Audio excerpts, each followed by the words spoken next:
And Mind Crypto here. I hope we're all having a wonderful day. And the title of the video is It's All a Big Distraction. Don't be fooled. Please remember, I'm not a financial advisor. None of this is financial advice. And none of the information provided in this video should ever be taken as a signal to buy or to sell. But first and foremost, we look here at Arkham Intelligence. And as we can see, the price $119. We're up 0.9% in the last 24 hours. And up 0.49% in the last 7 days, and up 5.69% in the last 30 days. And the 24-hour volume down to $22 million. And as we can see, we're going sideways action around that 110 to 120. And we look over at Crypto Quant, and as we can see, the exchange reserves is sitting around 1.391, and that as the exchange reserve continue to rise, it indicates higher selling pressure. And we're also seeing exchange flow here, minus 768, which basically means net deposits on exchanges are low compared to the last 7-day average. So lower deposits can be interpreted as a lower selling pressure. And as we can see, we're just over that halfway on the RSI, the relative strength index, and similar with regards to the stochastic. Now, we see this from Confidential, previously known as Just a Tech Guy. And sorry, he says here, sorry, crypto, you will soon be boring, regulated and contained. Playtime and degeneracy is over. Anything supposedly resistant to government interference with enough adoption to impact the stability of the financial system is in crosshairs now. Act accordingly. And this is quite poignant because if we look at regulations, we look at standards now coming in, we have to align ourselves with those coins that are playing by the book, as it were. So any coins that aren't playing by the book or don't fit the regulatory standards are probably going to see some issues. But let's have a watch of Gilbert Verdian talking to Dominic Hobson. One of the main concerns of central banks is managing the resilience and the risk in the system. And if you look at the history of how they've looked at crypto, it was always too small to worry about. And they let the market evolve, just took an observatory view of the market to understand where it's heading. And then once it became big enough that it was seen as a potential risk to the system, and you look at what happened with FTX again, Celsius, Voyager, there were all Lehman moments within the financial system. So there was a resilience and a systemic risk of contagion to what the central bank its mission is to protect the resilience of the financial system. So they've had to react the way they have so far, and that's because it became too big and too much of a risk to the rest of the system. And this is fundamentally why I invest in Quant and some of those other coins playing by the book with regulations, ISO 222, and obviously the standards created by Gilbert Verdian on TC 307. Really, really exciting. And this is the long game. And I always say this, and this is where people will have to catch up. And I think the CBDC narrative will start to have its effect as we move forward. Now, we see this from Mr. Man, Jenny Johnson, Franklin Templeton. AI and blockchain are the two biggest disruptors. Bitcoin is the greatest distraction from the greatest disruption that is coming to the financial services and other businesses. Let's have a listen to this. Rally through this. I think Bitcoin is up around 75% year to date, in fact. So how do we explain that and what's happening there? So I tell people, I think the two biggest disruptors to any industry are going to be AI and blockchain, right? And then I follow it with Bitcoin is the greatest distraction from the greatest disruption that is ultimately coming to financial services and other businesses. And that is not to say that Bitcoin has no value.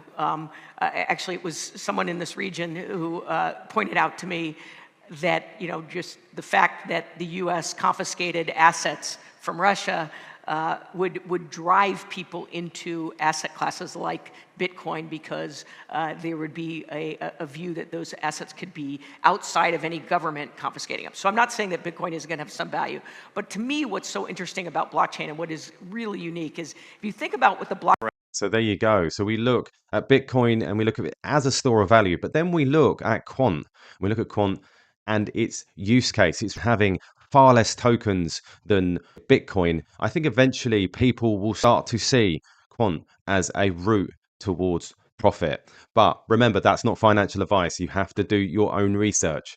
And then we see this from J Trade's huge Quant update. Luke Riley, head of innovation at Quant, has been invited to speak in the UK Parliament next week. The topic, establishing a UK national blockchain service infrastructure. His belief that the UK could benefit from a stable, regulated infrastructure for the government and industry to build public permissioned blockchain projects on. The plan, this infrastructure setting de facto interoperability standards to interact with public blockchain networks. It sounds as if Luke is pitching Overledger to the UK government as its future blockchain infrastructure solution.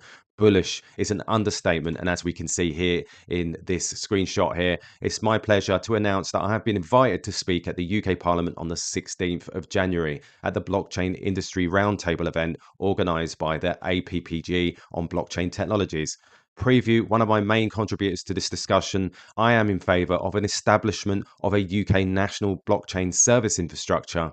I have been involved in many blockchain projects across the industry and academia where projects are significantly slowed down because there are big debates on what blockchain to use, who will own the nodes and who will maintain the nodes, and how to satisfy all regulation requirements. This has inevitably led to the situation where blockchain applications built by UK residents reside on many different blockchain networks, generating more and more problems regarding interoperability and standardization.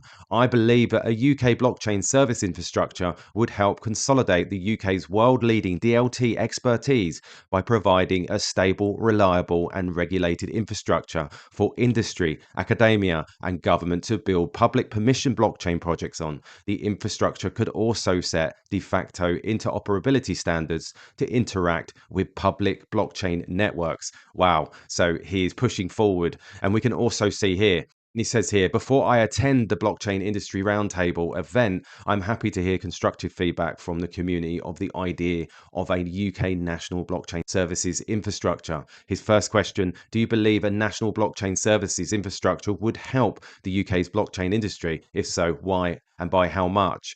Question 2, what would you like to see as a part of a national blockchain services infrastructure offering? And question 3, what would be your concerns that you would want a national blockchain services infrastructure team to consider? And this was the APPG Blockchain Technologies All Party Parliamentary Group. So really big stuff here. And that's Luke Riley there. So we also see this from Miles Bron, a must read. Quant is providing the foundational technology for UK digital security sandbox. The regulatory framework has officially come into effect on the 8th of January 2023. The DSS are allowing firms to test the use of new technologies involving activities of central security depository and operating a trading venue. Now, because there are so many firms that have been accepted to participate in testing, I've attached a link for you to see how many institutions and banks will be testing on Overledger, and he leaves a link there. Please view all highlighted cohort 1 to 7, always open sandbox. Trillions will be flowing through Overledger with Quant at the core. And we can see here the DSS will allow firms to test the use of new technologies, perform the activities of central securities depository and operating trading venue. And we can also see these here. Quant will provide foundational technology and UST will provide support through the user interface, design and integration via its sandbox based in London Innovation Lab. The partnership facilitates the issuance of central bank digital currencies, digital money in the form of commercial stablecoins and digital securities. Wow. So all looking rather exciting for the future of Quant. We also see this from Miles Bron, absolutely on fire this week. Been a bit quiet up until now, but really been holding back, I think. And as we can see here, the UK is moving quickly in terms of blockchain adoption, national infrastructure. Quant will provide a large piece of the core infrastructure, allowing trillions to flow through Overledger. The wholesale CBDC is coming post RTGS upgrade in 2024. And Finality, watch this space carefully. And as we can see here, some of these names very, very poignant. We got Revolut, Visa, MasterCard, PayPal, HSBC. So things are looking very, very juicy for the future of Quant. Now, I'm not looking for massive figures in the next 2 years. I will hold this for some time. Whether or not I sell some before then depends on the price and how that will affect my current life and how I can use any funds that are created from the Quant token. But until then, I'm holding on to this. For me, it's like gold dust. Eventually, the price will move with the news. There you go, guys. Just a quick update. Remembering none of this is financial advice. I'm not a financial advisor. Trying to keep it real. All the best, and I'll catch you later.